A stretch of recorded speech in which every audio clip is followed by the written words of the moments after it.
Ang serye ay nagsimula sa isang malaking wrestling tournament at itinampok ang lahat ng malakas na mandirigma sa buong mundo. Ang paggamit ng iba't ibang uri ng armas ay pinapayagan sa kompetisyon at isang matinding labanan ang naganap kung saan itinutulak ng mga mandirigma ang kanilang limitasyon. At sa huli ang makapangyarihang mandirigma ang lumabas na matagumpay at tumayo sa gitna ng digmaan at hinamon ng sinuman na naniniwalang matatalo siya. At sa mga sandaling yun isang batang babae na si Naomi ay humakbang at sinabi na mas malakas ito kaysa sa mandirigma. Ang karamihan ay nagulat at natakot sa kanyang kapangahasan at ang mandirigma na humanga sa kanyang maliit na sukat at ganda ay tumawa at naniniwala na madali lang niya itong matatalo. Gayunpaman nagulat ni Nami ang lahat sa pamamagitan ng paghagis sa mandirigma nang malayo gamit lamang ang isang kamay. Ang karamihan ay humanga at nagsimulang isiga ang kanyang pangalan at dahil sa galit sumalakay ang mandirigma sa kanya gamit ang buong puwersa nito ngunit madali lang iniwasan ng bata ang bawat atake niya. Pagkatapos ay hinawakan niya ito sa binti at inihagis ito ng mas malayo kung saan nanalo siya sa kompetisyon. Muling isinigaw ng karamihan ang kanyang pangalan at hindi makapaniwala sa kung anong nakita nila. At pagkatapos ng laban ng ama ni Nami ay nakitang nakikipag-usap sa isang mamahayag at pinakita sa kanya ang larawan ng kanyang anak na babae na nawawala 5 taon na ang nakalipas. Inihayag nito ang matinding pagsisisi at may pananagutan sa pagkawala nito at hiniling sa mamahayag na magsulat ng artikulo tungkol sa kanya. At nang magtanong ang mamahayag kung ang kanyang anak ay may espesyal na kakayahan inihiyag ng ama na may taglay itong kakaibang lakas na nakuha nito sa kanyang ina at sa mga ninuno nila 500 taon na ang nakakalipas. Ang lalaki ay humanga ngunit nag-alinlangan at iniisip na nagbibiro lamang ito. Pagkatapos ay binahagi ng ama ang kanyang kwento at pinaliwanag na 15 taon ang nakalipas ang kanyang asawa ay nagmamay-ari ng isang maliit na restaurant na mabilis naging matagumpay. At bilang isang batang accountant sa isa sa sangay nito nahulog ang loob niya dito at nagkaroon sila ng magandang relasyon. At isang araw sinurpresa niya ito ng isang engagement ring at nag-propose sa kanya at sinabing magtratrabaho ito habang siya ang nasa bahay. Sumang-ayon ito at walang kamalay-malay sa kanyang kakaibang kakayahan. At sa gabi ng kanilang kasal natuklasan nitong kaya niyang buhatin ang isang buong kama gamit ang isang kamay na labis nitong ikinatakot at inisip kung anong mangyayari sa kanya kapag nagalit ang kanyang asawa. Pinaliwanag ng kanyang asawa na ang lakas nito ay minana niya at umaasang magkaroon ng anak na babae upang manahin ang kapangyarihan ng pamilya. Kalaunan ay nagsilang ito ng kambal at napansin nila na kahit bata pa kayang buhatin ni Nami ang lamesa gamit ang isang kamay. At habang lumalaki ito sinamantala ng kanyang mga magulang ang lakas nito at ipinapakita siya sa mundo hanggang sa nawala ito sa disyerto ng Mongolia. Sinubukan ng kanyang ama na hanapin siya ngunit wala na ito na nag-iwan sa kanya na labis na saktan at napupuno ng konsensya kung saan naghiwalay sila ng kanyang asawa. Ang ina ni Nami na ngayon ay isa ng mayaman at kilalang negosyante ay nagpasya gumawa ng tournament para sa mga babae lamang at naniniwala na ito ang pinakamadaling paraan para mahanap ang kanyang anak. Nakilala nito ang 2 lalaki na nag-alok magbenta ng sinaunang sandata at sinabi na isa itong makasaysayang sandata. Nag-alinlangan ito sa kanilang kwento ngunit sumang-ayon na suriin ito. At nang hinawakan ng isa sa lalaki ang kanyang binti at nagmakaawa na bilhin ito upang mabayaran ang operasyon ng kanyang asawa nakaramdam ito ng awa at nagpasya na bigyan siya ng donasyon sa halip. Ngunit nang makita ng mga lalaki ang ginto at pera sa safe naging sakin sila at nagtangka na pagnakawan siya. Nagbanta sila sa kanya gamit ang kutsilyo at hiniling na buksan ito ang safe ngunit hindi ito natatakot sa kanila. Gayunpaman nang tinawag siya ng isa sa mga lalaki na isang tanga labis ang galit nito at binali ang paa ng isang lalaki at tinanggal ang ipin ng isa sa pamamagitan ng kanyang daliri. At dahil nagulat sa kanyang lakas sinubukan nilang tumakas ngunit itinapon niya ang mga ito palabas sa opisina. At nang maglaon umuwi si Nami dala ang premyong nakuha nito mula sa tournament. At nagtanong sa kanyang ina tungkol sa sikreto sa likod ng kanyang lakas.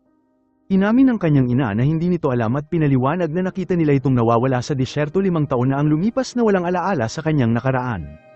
Nagpasya silang palakihin ito bilang sarili nilang anak dahil hindi sila magkaroon ng anak at naniniwala na siya ay regalo mula sa langit.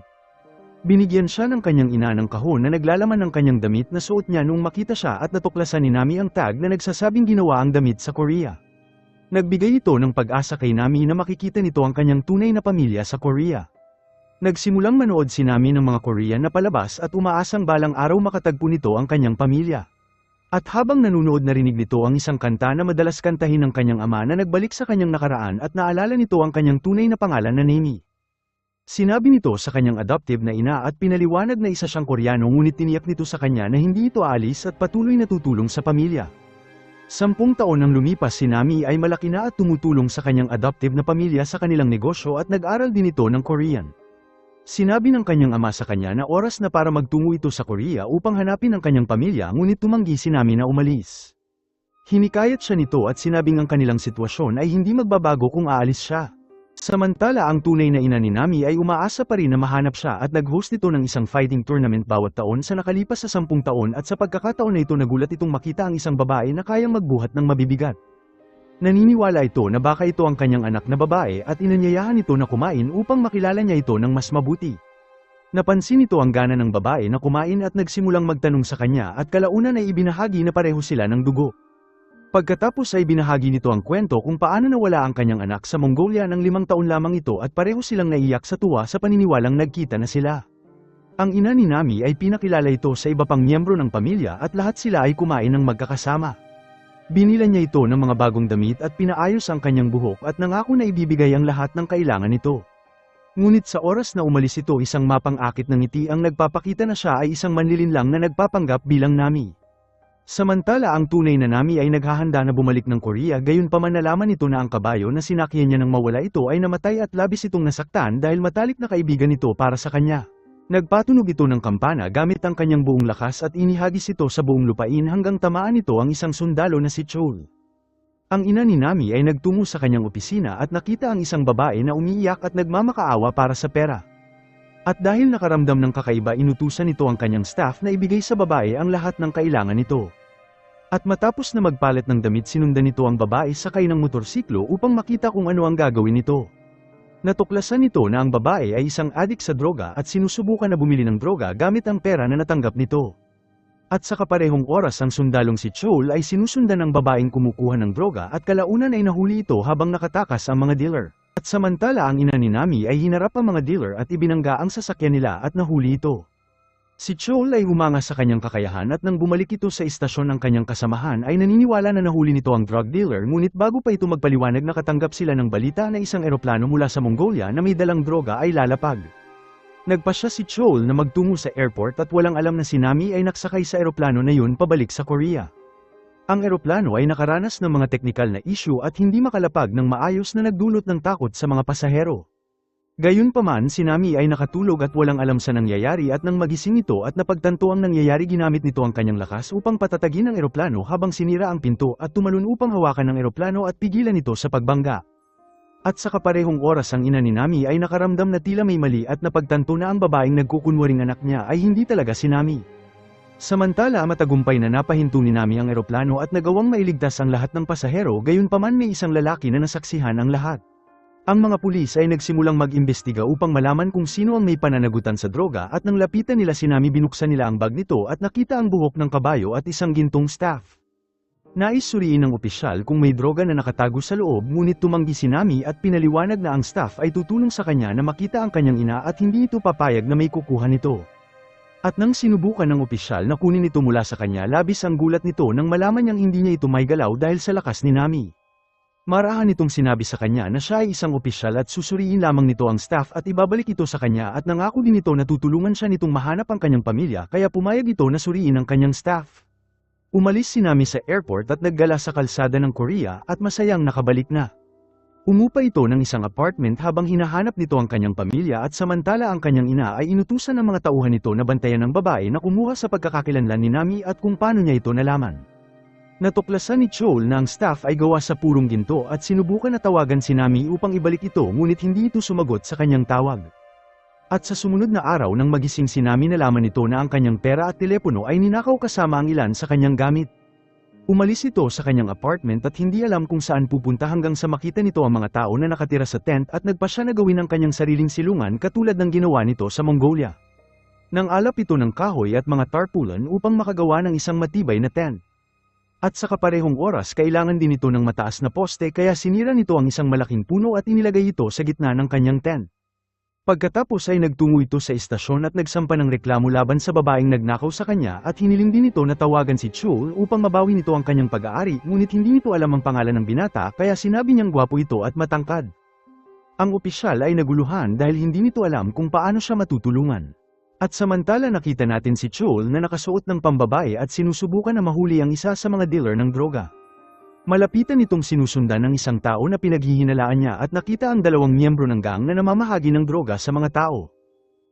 Nagsimula niyang habulin ang mga ito at sa huli matagumpay niyang nahuli ang mga lalaki. Gayunpaman sa kanyang imbestigasyon nalaman nito na sila ay mga lokal na tao lamang at hindi naman talaga sangkot sa droga. At nang bumalik ito sa istasyon sinabi ng opisyal sa kanya na hinahanap siya ni Nami at pinaliwanag na ang lahat ng kanyang gamit ay ninakaw. Sinabi ng binata sa kanya na kung makikita ulit nito si Nami sabihin nito na bumalik siya sa istasyon. At nang maglaon si Nami ay bumalik sa kanyang tent at nakita ang dalawang tao na kumuha sa kanyang lugar na talagang mga walang tirahan. Nakaramdam ito ng matinding kalungkutan at sinabi na gagawa ito ng dalawang tent para sa kanila ngunit dapat nila itong tulungan na manirahan sa Korea dahil wala itong pera. Ginawa nito ang mga tent para sa kanila at labis ang tuwa nila at isinulat ang kanilang mga pangalan dahil ito lamang ang mayroon sila. Hindi nagtagal dumating ang mga mayamang tao sa lugar at nais na sirain ang mga tent dahil nais nilang gawin park ang lugar. Isang laban ang naganap at ang mga mayayaman na tao ay nagsimulang saktan ang isa sa mga homeless. Nagalit si Nami at nagsimulang ipagtanggol ang kanyang mga kaibigan at hinawakan ang isa sa tenga at inihagis ito ng malayo. Ang mga taong nasa lugar ay nagulat sa lakas ni Nami pagkatapos ay dumating ang mga pulis at ang lahat ay dinala sa istasyon. Nagsimulang umiyak si Nami at sinabing ang buhay sa Korea ay mahirap kaysa sa iniisip nito at nag-ipon ito ng pera sa loob ng 10 taon at ngayon ay wala na siyang tirahan. Nang biglang dumating si Chul at sinabi sa kanya na hinahanap siya nito at isinama niya ito at binigay sa kanya ang gintong staff na pag-aari niya. Nangako din ito na tutulungan niya itong mahanap ang kanyang pamilya habang binigyan niya ito ng pera na magagamit ngunit tumanggi ito at sinabing mas gusto nito magtrabaho. Si Chol ay humanga sa kanyang salita at sa pag-iisip nito habang pinakita nito ang kanyang apartment at sinabing pwede siyang magpunta doon kung may kailangan siya. Nagpasalamat ito sa kanya dahil sa mabuti nitong puso at pagkatapos ay umalis. Bumalik si Chol sa kanyang apartment at nagsimulang makinig sa musika habang sumasayaw. Samantala nakita siya ni Nami gamit ang kanyang kapangyarihan at nagsimulang matawa sa kanya. At samantala ang nagpapanggap na Nami ay nakaupo kasama ang gang at sinabing nagnakaw na ito ng 100 milyon at kailangan niya ang tulong nila upang nakawin ang natitira bago dumating ang tunay na Nami. Nalaman natin na ang assistant ng ina ni Nami ay naglagay ng listening device sa silid at sa oras na marinig nito ang lahat nagtungo ito sa ina ni Nami at sinabi sa kanya ang lahat. Sinabi ng ina ni Nami na patuloy nitong subaybayan ang babae dahil nararamdaman nito na nasa Korea ang kanyang tunay na anak. At sa sumunod na araw binisita ni Chol si Nami at dinala sa kanya ang isang telepono upang matawagan siya nito. Sinabi nito na kailangan niya ng telepono para kumuha ng litrato dahil kailangan nitong gumawa ng passport. Binigay nito sa kanya ang address ng isang photo studio at lumalabas na pag-aari ito ng kanyang ama ngunit sa oras na alis ito ay pasarado na. At nang makita siya nito nakaramdam ito ng kakaibang pagkilala at nagpa siya na buksan ang studio para sa kanya. Gayunpaman nakatanggap si Nami ng tawag mula kay Chul at pinaalam sa kanya na nahuli nito ang babae na nagnakaw sa kanya at nagpasalamat ito bago umalis. Sinubukan ng kanyang ama na magtanong sa kanyang pangalan ngunit umalis agad ito bago pa siya magkaroon ng pagkakataon. Si Nami ay nagtungo sa istasyon upang kunin ang kanyang mga gamit gayunpaman nakasalubong nito ang asawa ng lalaki na inihagis nito kamakailan. Nais ng asawa na magsampa ng kaso laban kay Nami dahil ang kanyang asawa ay nasa ospital dahil sa paghagis sa kanya. At sa mga puntong ito si Chol na nasa lugar ay nag-aalinlangan na magagawa ito ni Nami sa lalaking may edad na. Umamin si Nami at sinabing sinubukan ng lalaki na paalisin siya sa tent na humantong upang ipagtanggol ang kanyang sarili. Nag-alok si Nami ng kabayaran para sa bayarin at umalis sa istasyon ng pulis. Samantala pinanood ni Chol ang video ni Nami na gumawa ng tent at napansin na binuhat nito ang isang puno ng mag-isa at malinaw na mayroon nitong kakaibang lakas. At sa kaparehong oras ang babaeng magnanakaw ay inimbitahan ng kanyang mga kasama at ipinakita ang video ni Nami at inutos na patayin siya bago malaman ang kanilang sikreto. At samantala ang ama ni Nami ay iniisip ang babaeng nagtungo sa kanyang studio at naghinala na baka ito ang kanyang anak. Si Nami ay napilitan na magtrabaho sa isang acting role upang kumita ng pera. At sa pangalawang bahagi ng eksena brutal itong sinaktan ngunit wala itong naramdaman at sa panahon ng break napansin nito ang ibang aktor na kumakain ng maraming karne at hindi ito natuwa sa kanyang pagkain. At nang magreklamo ito sa direktor binaliwala siya nito dahil siya ay bago pa lamang na hindi dapat umasa ng malaki. Nagalit si Nami at sarkastikong pinuna siya dahil nakatayo lamang ito sa likod ng camera. Umalis ito para kumuha ng sarili niyang pagkain kasama ang bagong kaibigan nito at nagpilit sa truck na bigyan siya. Nagtungo si Chol upang bisitahin ang tent ni Nami ngunit wala siya sa lugar at pindalhan siya ng impormasyon ng kanyang kaibigan ang tunay na pagkakakilanlan ni Nami at nagmula ito sa isang mayaman na pamilya. At nang maglaon binisita ni Nami ang lalaking inihagis nito sa ospital at binigay nito ang pera na kinita niya sa pag-arte. Samantala ang babaeng magnanakaw at ang mga tauhan nito ay dumating sa tent ni Nami dala ang mga sandata at planong tapusin siya ngunit wala ito sa lugar at nagsimulang sirain ang kanyang tent. At dahil naramdaman niya ito mula sa malayo nagmadali si Nami sa eksena at hinarap ang mga magnanakaw. Hiniling nito na ibalik nila ang kanyang tent ngunit tumanggi sila at ininsulto pa siya ng isa. At sa labis na galit hinawakan nito ang lalaki sa leeg at inihagis ito sa tubig. Ang natitira sa mga magnanakaw ay tumakbo sa labis na takot ngunit nahuli sila ni Nami at inihagis sila sa hangin. Dumating si Chol sa eksena at humanga sa kanyang superhuman na lakas at ang mga kaibigan ni Nami ay nagsimulang umiyak dahil alam nilang kailangan nilang bumalik sa buhay kalsada. Nais silang sundan ni Nami ngunit pinigilan siya ni Chol at dinala ito pabalik sa kanyang apartment. At sa loob si Nami ay umasal na para itong nasa bahay at dumiretso para maligo na ikinagulat ni Chol. Tinawagan nito ang ina ni Nami at pinaalam sa kanya na may impormasyon ito sa kanyang anak. At nang lumabas si Nami mula sa shower si Chol ay nagulat sa kanyang kagandahan at nagsimulang makaramdam ng damdamin para sa kanya. Sinabi nito kay Nami na natagpuan na nito ang kanyang pamilya at hinahanap siya ng kanyang ina sa loob ng 20 na taon. At nang maglaon binigyan nito si Nami ng silid para matulugan at nangako na magkikita na sila ng kanyang ina kinaumagahan. At matapos na matanggap ng ina ni Nami ang tawag na puno ito ng labis na tuwa at umiiyak sa kaligayahan dahil makikita na nito ang kanyang anak pagkatapos ng matagal na panahon. At sa kanyang tuwa mabilis nitong tinawagan ng ama ni Nami upang sabihin ang balita at nang marinig ito na puno ito ng emosyon at nagsimulang umiyak sa kaligayahan na nahanap ang kanilang anak. At sa sumunod na umaga nagdala si Chol ng bagong damit kay Nami upang makita ang kanyang ina habang labis ang saya ng dalaga at nasa sabik na makita ang kanyang ina. At habang patungo ito sa lugar napansin nito ang nasusunog na gusali na walang bumbero sa lugar at nakulong ang mga bata sa loob. Nagpasya si Nami na iligtas ang mga bata at pumasok sa gusali sa kabila ng mga apoy. Iniligtas nito ang 2 bata sa pamamagitan ng pagtalon sa bintana at samantala dumating ang kanyang ina ngunit naipit sa traffic kaya ginamit nito ang kanyang kapangyarihan upang linisin ang daan. At nang makarating ito nakita nito si Nami na inililigtas ang mga tao sa apoy at mabilis na pagtanto na ito nga ang kanyang anak. At magkasama tumulong sila sa pagligtas at nang makita siya ni Nami sa unang pagkakataon mabilis niya itong nakilala at lumapit para yakapin siya. Ngunit isang tangke ng gas ang sumabog at si Nami ay nahulog sa bintana habang mabilis siyang sinundan ng kanyang ina upang iligtas siya sa tamang oras. Nagising si Nami sa bisig ng kanyang ina at niyakap nila ang isa't isa na puno ng emosyon. Pinunasan ng ina ni Nami ang kanyang mukha at dinala ito sa sasakyan na puno ng kaligayahan dahil muli na silang magkasama. At habang nag-uusap sila nagtanong ang ina niya kung paano ito nagtuto magsalita ng Korean dahil lumaki ito sa Mongolia. Pinaliwanag ni Nami na tinulungan siya ng kanyang adoptive na pamilya na matuto ng Korean at umaasang balang araw babalik ito kung saan siya isinilang. Natuwa ang kanyang ina at nangako na magpapatayo ng malaking bahay para sa adoptive na pamilya ni Nami sa Mongolia upang ipakita ang kanyang pasasalamat. Sumang-ayon si Nami ngunit binanggit na ang kanyang adoptive na pamilya ay hindi aalis sa Mongolia dahil mahal nila ang lugar. Nangako ang ina ni Nami na makikipagkita ito sa mga taong nagpalaki sa kanya at kalaunan ay nakipagkita sa 2 nitong kaibigan na tumulong sa kanya. At dahil natuwa binigyan sila ng ina ni Nami ng 200 milyon won bilang gantimpala para sa suporta nilang binigay kay Nami. Ibinigay din ito ang kanyang business card at sinabi na makipag-ugnayan sila sa kanya kung may kailangan pa sila kabilang na ang tutuluyan nila. Si Nami at ang kanyang ina ay nagtungo sa bahay ng pamilya kung saan nakita ni Nami ang kanyang lola at niyakap siya ng mainit. Dumating din ang kanyang ama at pinakita ang kanyang kaligayahan na si Nami nga ang kanyang anak. Humiling ito ng tawad sa dalaga dahil nawala ito at muli rin nakita ni Nami ang kanyang kambal na kapatid na lalaki at ang buong pamilya ay pinagdiwang ang kanyang pagbabalik. At sa sumunod na eksena nakita natin si Nami na nakikipag-usap sa kanyang ina at pinaliwanag na ang kapangyarihan na taglay ni Nami ay nagmula pa sa kanilang ninuno. Nagbabala ito na kapag ginamit ito ni Nami sa kasamaan mawawala nito ang kanyang kakayahan at nangako si Nami sa kanyang ina na gagamitin nito ang kanyang lakas para sa kabutihan. Tinawagan ni Nami ang kanyang adoptive na pamilya sa Mongolia at pinaalam sa kanila na nakita na nito ang kanyang pamilya at tiniyak nito na hindi niya makakalimutan ang mga ito at bibisita sa lalong madaling panahon. At sa sumunod na araw ang ina ni Nami ay naghanda ng espesyal na pagkain na gustong-gusto ni Nami noong bata pa siya.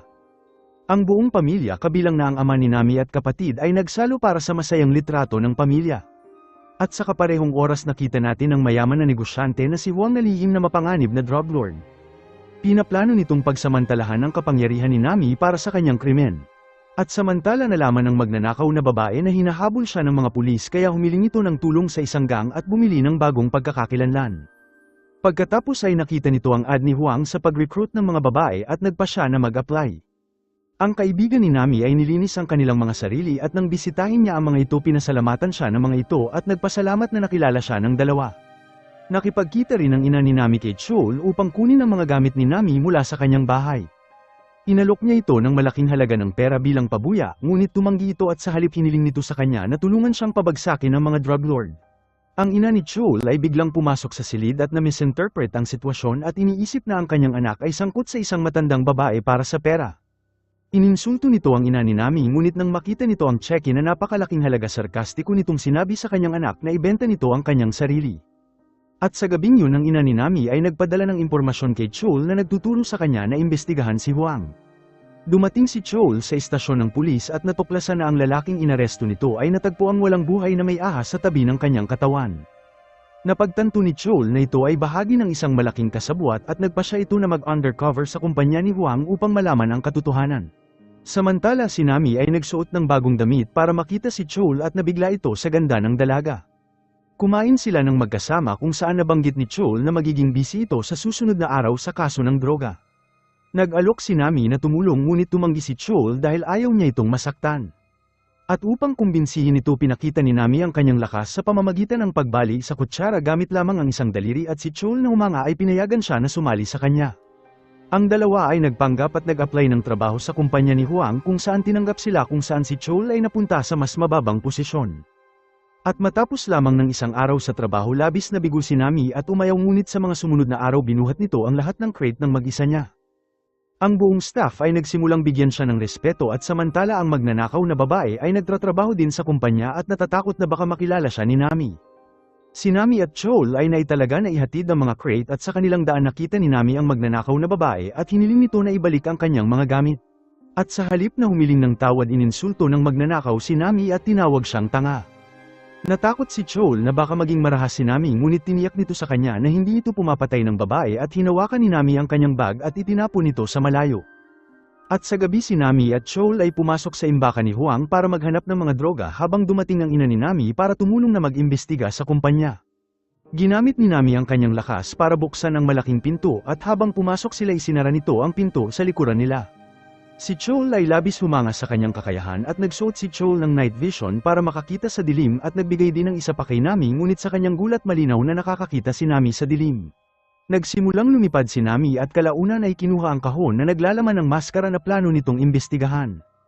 At sa mga sandaling yun isa pang kahon ang muntik ng bumagsak kay Chol ngunit iniligtas siya ni Nami sa huling segundo.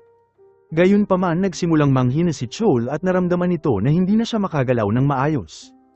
At ang kaibigan nito na naghihintay sa labas ay naisip na na-distract si Chol at hindi ito seneryoso. Lumabas si Nami na bitbit si Chol ngunit nakaramdam ng hiya si Chol at hiniling sa kaibigan niya na huwag sabihin sa iba ang nangyari. Samantala naramdaman ng ina ni Nami na tila may sumusunod sa kanya habang huminto ito sa kalye at hinarap ang lalaki at nagtanong kung ano ang gusto nito sa kanya. Tumugon ang lalaki na sumama ito sa kanya kung nais niyang baguhin ang mundo. Bagamat nalilito pumayag ito na sumama at dinala siya nito sa isang restaurant kung saan ang isa pang mayaman na lalaki ang naghihintay. Pagkatapos ay pinaliwanag ng lalaki na siya at ang kanyang kapatid ay bumuo ng isang organisasyon na may layuning baguhin ang mundo at nagtitipon sila ng mga taong katulad niya na mayaman upang gamitin ang kanilang pera sa kabutihan at bantayan ang mga tiwaling tao. Ang ina ni Nami ay natuwa na makilala ang iba pa na katulad niya mag-isip at mabilis na sumali sa organisasyon. Inalok ni Chol na ihatid si Nami pauwi ngunit tumanggi ito at sinabi niyang kaya niya umuwi mag-isa. Nagpasalamat si Chol sa kanya sa pagtulong nito sa kaso at tumugon nito na handa itong tumulong sa iba at magpakalat ng kabutihan. At habang naghiwalay sila nakita ni Chol ang kanyang sarili na mas natutuwa sa kanya. At nang makauwi ito nakatanggap siya ng mensahe mula kay Chol at inihayag ang pag-aalala nito sa kanya na labis niyang ikinatuwa. At sa sumunod na araw tumawag ang isang empleyado ng kumpanya ni Huang sa istasyon ng pulis at nag-alok na magbibigay ito ng impormasyon tungkol sa babaeng magnanakaw ngunit kung bibigyan nila ito ng reward. Gayunpaman narinig ng magnanakaw ang pag-uusap nila at nagbanta na papatayin siya nito at mabilis nitong ibinaba ang telepono. At nang maglaon tinawagan ng babaeng pulis si Chol at nagbabala sa kanya tungkol sa ulat na natanggap nila at hinimok siya na mag-ingat para sa kanyang sarili at kay Nami. Tinawagan nito ang isa sa mga kriminal at pinaalam sa kanya na si Nami ay nagtratrabaho laban sa kanila at hiniling sa lalaki na patayin ito ngunit sinabi ng kriminal sa kanya na umalis na ito at iligtas ang kanyang sarili dahil si Nami ay napakalakas. At sa kabila ng babala na ito tumanggi ang babae na umatras at determinado na gumanti dahil sa kanyang matinding pagkamuhi kay Nami. At sa mga puntong ito si Nami ay masaya sa kanyang trabaho at ang lalaki na namamahala sa lugar ay nabighani sa kanyang lakas at nagsimulang kumuha ng litrato at gustong malaman ang pinagmula ng kanyang kapangyarihan. Nagsimula itong maniwala na ang kanyang sikreto ay nagmula sa pagkain ng Mongolian na kinakain nito. Gayunpaman si Nami ay nainis sa walang tigil na tanong at sarkastikong sinabi na ang sikreto sa kanyang lakas ay hilaw na karne. Naniwala ang lalaki sa kanya at nagsimulang kumain na katulad niya at umaasang makuha ang kaparehong kakayahan. Sinamahan ni Nami si Chol na ibalik ang mga kahon sa tindahan at nagbabala si Chol sa kanya na mag-ingat sa babae na nagtatrabaho kasama nila. Ngunit si Nami na hindi na bahala ay sinabing pinatawad na niya ito at sa tingin nito ay pinilit lamang siya sa sitwasyon na yon. Si Chol na nag-aalala para kay Nami ay tumugon na huwag itong magtiwala sa mga tao ng mabilis. Ang mga pulis ay nagpatuloy na imbestigahan ang face mask na kinuha nila sa kumpanya ngunit wala silang nakitang kakaiba.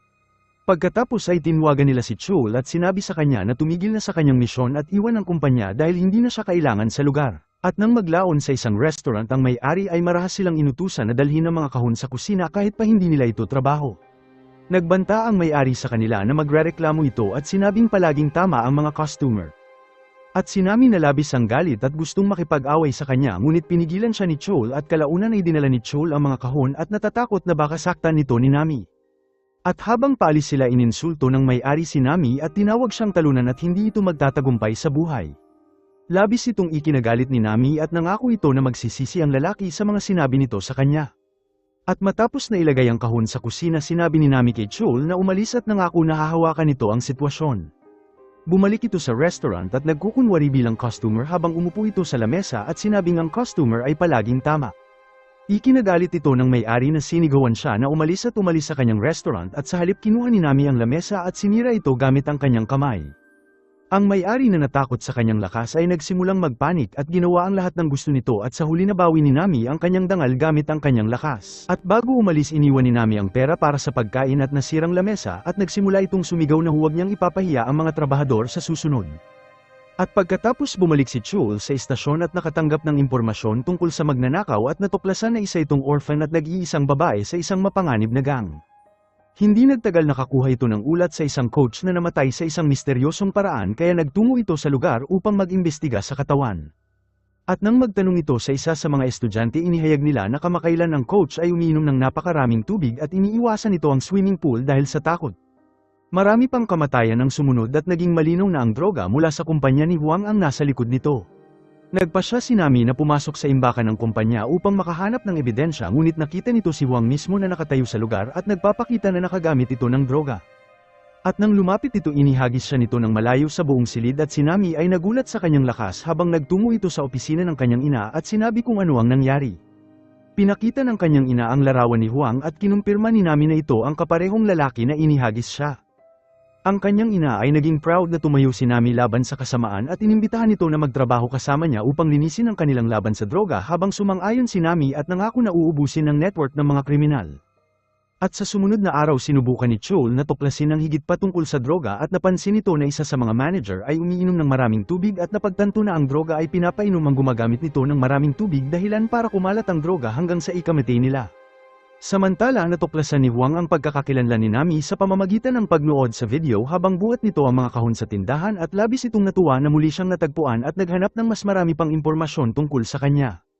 Nakipagkita ang ina ni Nami kay Chol at inalok na tutulong sa investigasyon at nangako na magbibigay ng impormasyon tungkol kay Huang at tutulungan din si Nami. Napansin itong nag-aalala ang binata kay Nami at nagtanong kung may nararamdaman ba ito para sa kanya ngunit hindi ito tumugon sa kanya. Samantala si Nami ay nakatuon sa kanyang misyon na mahanap ang droga nang biglang lumitaw ang babaeng nagnakaw sa pagkakakilanlan niya at sinabi ni Nami na siya at ang kanyang ina ay napatawad na siya at umalis ng tahimik ang babae. At balik sa trabaho ang lahat ay pinag-uusapan ng pambihirang lakas ni Nami at ang manager ay nagtataka kung bakit napakalakas nito. Naghinala ang mga ito na mayroon siyang tinatago at ang babaeng magnanakaw na nakaramdam ng selos sa nakukuhang atensyon ni Nami ay mas lalong nagalit. Samantala si Huang ay nakipagkita sa manager ni Nami at hiniling na padalhan siya ng mga video ni Nami araw-araw at sinabi nito na nais niyang tulungan ito dahil may espesyal itong katangian at ang manager na naniniwala sa kanya ay mabilis na sumang-ayon. Ang isa sa kasamahan ni Nami ay aksidenteng nakuryente at sa kabila ng sinubukan siyang tulungan ng iba walang makapagligtas sa kanya. Nagmadali si Nami at ginamit ang kanyang lakas at pinigilan ang daloy ng kuryente gamit ang kanyang paa. Ang kanyang kasamahan ay nagpapasalamat ngunit ang magnanakaw na babae ay mas lalong nainggit kay Nami. At nang maglaon tinawag siyang ng manager at pinagalitan ito dahil muntik na itong manakit ng isang customer. Pinagtanggol nito ang kanyang sarili at sinabi na ang lalaki ay sinubukan pagsamantalahan siya ngunit ininsulto siya ng manager at sinabing nagseselos ito sa mga taong may pera. At ang dalaga na labis ang galit ay kinagat ang kanyang dila upang maiwasan ito na gumawa ng hindi maganda at natatakot na mawalan ng trabaho. Bumalik ang ina ni Nami sa bahay upang hanapin ang kanyang anak na lalaki na walang ginawa kundi kumain. Inutusan niya ang mga ito na magtungo sa gym at tumugon ang kanyang anak na hindi sila malakas kagaya ng kanyang ina. Pinilit nito ang kanyang anak na sumama sa gym at umaasang mabawasan nito ang kanyang timbang. At nang maglaon ng anak nitong lalaki ay nagtungo sa kanyang ama at sinabi na naiinis ito sa kanyang sarili dahil ang lahat ay inaasar siya sa pagiging baboy nito. Humiling ng paumanhin ang kanyang ama dahil hindi siya nito masyadong napansin habang hinahanap nito si Nami at nangako na susuporta sa kanya. Samantala si Chol ay bumalik sa istasyon at ang kalagayan ng manager ay mas lumalala. Humiling ng tubig ang manager ngunit pinigilan siya ni Chol na uminom dahil alam nitong mas lalala ang mga bagay. Pagkatapos ay bumagsak ang manager at nagmadali si Chol na dalhin siya sa ospital ngunit ang manager ay tumanggi at sinabing kung pupunta ito ng ospital iisipin nilang isa siyang drug addict at masisira ang kanyang reputasyon. Napilitan si Chol na dalhin siya sa bahay at atali ang kanyang kamay upang pigilan ito sa pag-inom ng tubig. At dahil desperado naghanap si Chol sa internet ng mga paraan para ma-detoxify ang katawan. Nang biglang nakawala ang manager sa kanyang posas at inatake si Chol gamit ang pambihirang lakas. Sinubukan siyang sakalin nito at sa oras na tila mamamatay na siya lumitaw si Nami at iniligtas siya ngunit mabilis na umatake ang manager sa kanya. Sinubukan siyang pigilan ni Nami na hindi nagdudulot ng malubhang pinsala at nagawa itong pigilan gamit ang upuan. Muli siyang itinali ni Chol at hiniling ni Nami na magpunta sa tindahan para makahanap ng panlunas sa droga. Umalis ito kasama ng kanyang mga kaibigan mula sa kalye at naghanap sila sa imbakan. Narinig ni Nami at ng kanyang mga kaibigan ang boses ng manager at mabilis nagtago ngunit si Nami ay naniniwala na wala na ito at lumabas at lumitaw ito sa kanyang harapan. Sumigaw ito at nagulat at aksidenteng inihagis siya sa buong lugar at habang naghahanap sila sa gamot si Huang ay nakipagkita sa paggawaan ng gamot at nalaman na ang droga ay nakakaapekto sa utak ng tao at binibigyan sila ng kakaibang lakas ngunit kalaunan ay mamamatay sila. At nalaman natin na walang gamot maliban sa isang antidote na taglay lamang ni Huang. At sa sumunod na umaga napansin ni Chol na ang manager ay tila normal kaya tinanggal niya ang tali nito. Gayunpaman pinutol ni Chol ang supply ng tubig sa lugar upang mapigilan ito sa pag-inom ng tubig ngunit bumalik ang sintomas at nagsimula itong maghanap ng tubig sa labis na desperasyon at kalaunan ay kinulong ang kanyang sarili sa banyo. Samantala umalis si Chol para makita si Nami at nang makita siya ni Nami sinabi nitong na-miss niya ito. Labis na natuwa si Chol nang marinig ito at samantala ang babaeng magnanakaw ay pinagmamasdan sila na nag-uumapaw sa galit sa kanilang relasyon. At sa kanyang galit nagmadali ito sa kanila dala ang isang kutsilyo at balak na saksakin si Nami sa harapan ng lahat ngunit madali siyang napigilan ni Nami. Hinarap ni Nami ang magnanakaw at nagtatanong kung bakit ito galit na galit sa kanya. Tumugon ang babae at sinabi na kung hindi ito nagpakita mayroon sana siyang pamilya ngayon. Sinabi ni Chol sa kanya na wala itong pagpipilian kundi arestuhin siya dahil sa pagtangka nitong pagpatay sa harap ng isang opisyal. Ang babae na nabali ang kanyang binti nang inihagis siya ni Nami ay kinuha at inaresto. Samantala ang ina ni Nami ay nakipagkita kay Huang upang malaman ang kanyang tunay na layunin at bumisita ito sa kanyang opisina at nagkukunwari na walang alam sa kanyang mga gawain. Nagkasundo sila sa isang usapan kung saan ang matatalo ay dapat pagbigyan ang hiling ng mananalo. Silang dalawa ay parehong matalino ngunit ang ina ni Nami ang kalaunan nanalo sa laro. Hiniling nito na mag-invest sa kanyang kumpanya at naglalayong mas mapalapit upang matuklasan nito kung paano ginagawa ang droga. At si Huang na naghinala ay nagtanong kung may pera ito at nakangiti pinakita ng ina ni Nami ang isang flash drive na naglalaman ng kanyang kayamanan bago tuluyang umalis.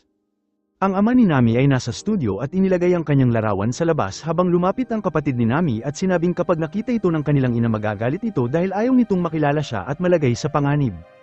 Tumugon ang ama nito at sinabing madali lang ang mga bagay-bagay pagdating sa kanyang ina habang umalis sila at kumain ng magkasama ngunit napansin ng ama nito na hindi siya kumakain ng maayos.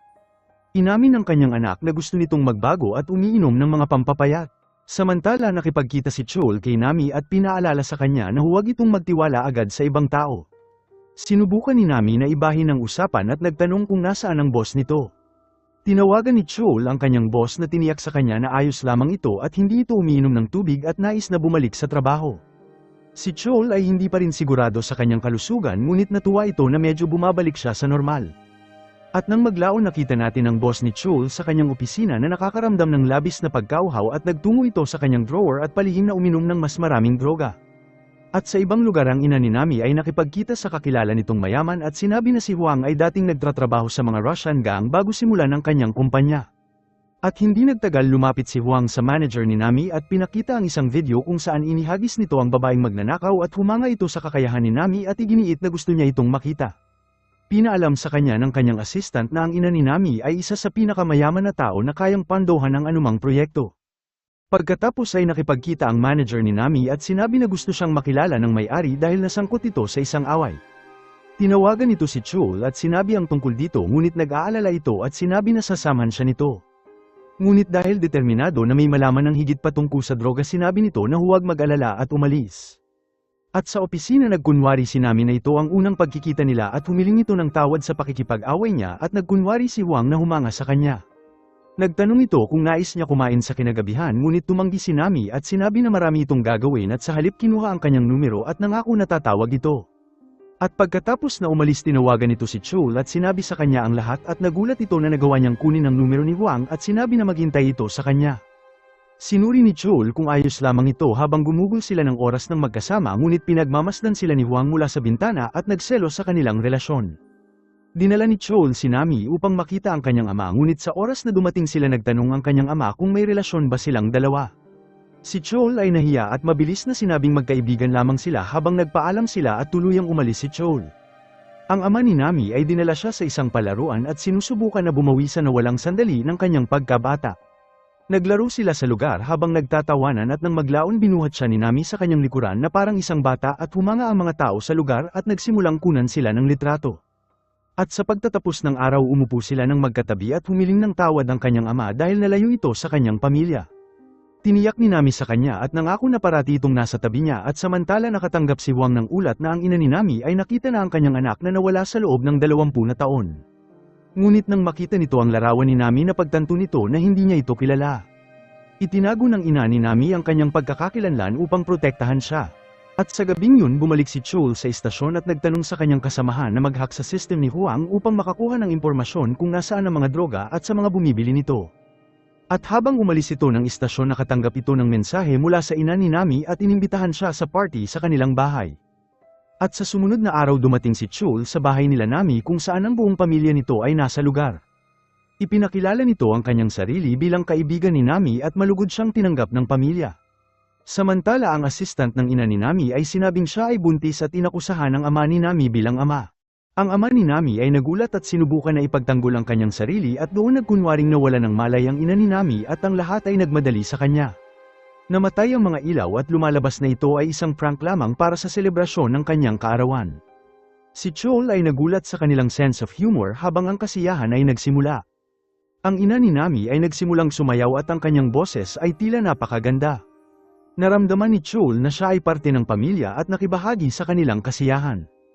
At nang maglaon dinala ni Chol si Nami sa itaas ng bahay kung saan sila nag-usap at sinabi ni Chol ang pagkawala ng kanyang nakakabatang kapatid sa Amerika na labis sa kinalungkot ni Nami. Ang ina ni Nami ay nanunood mula sa malayo at masayang makita ang ugnayan sa pagitan nila. At sa sumunod na araw nakatanggap si Nami ng tawag mula kay Huang at hiniling na makipagkita sa kanya sa opisina. At nang dumating ito sinabi ni Huang na iwan ito ang kanyang trabaho at sumali sa kanyang lihim na team. Pumayag si Nami ngunit binalaan siya ni Huang na dapat ay pumasa muna ito sa isang pagsusulit. Dinala niya ito sa isang lugar at nagbagsak ng malaking boulder sa harapan niya. Nagpumiglas si Nami na ibalik ito ngunit napakabigat nito at napilitan itong gamitin ang lahat ng kanyang lakas at naramdaman ang paparating na panganib. At sa kaparehong oras ang kanyang ina at lola nito ay naramdaman na si Nami ay nasa problema habang sumakay ang kanyang ina sa motorsiklo at nagmadaling iligtas siya kung saan nagtatapos ang unang yugto ng palabas. Maraming salamat mga idol, subscribe ka naman para sa susunod na recap.